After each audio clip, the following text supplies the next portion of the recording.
Hello everybody, so today will be the shortest lesson perhaps, and perhaps it's also the easiest. It's going to be how to draw the nose in pencil. It seems, and in my experience I can say that nose is the most difficult part for a lot of beginners, but if you train a little and you don't think about it too serious, you don't take it too serious, you will be able to draw nice noses very quickly. So now I will take 100 ml paper, it's watercolor paper. On it I will in the middle of the symmetry line, and the nose will finish 1/3 of our face. Yeah, if you remember the proportions of a face, it will be above the symmetry line. If you haven't watched that video, come back to it and watch it again. So to draw noses, it's easier first to make a circle.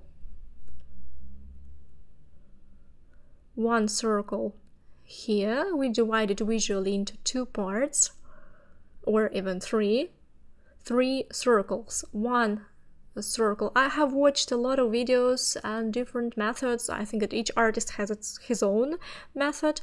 I think that this option is the easiest one. That's why I use it and I show it to you. So speaking about the proportion, the width of the nose is the same as the width of the eye usually. So on our portrait you can check at once the width of the eye and the nose. When you paint girls you can make it smaller. I have drawn 3 circles that will be the center and the nostrils, yeah? So the nose consists of most protruding central nostrils, like this. So you see, it depends on the nationality and peculiarities of a certain person. It can have slightly different proportion, and here you can show this, graphically show the width of a nose, yeah?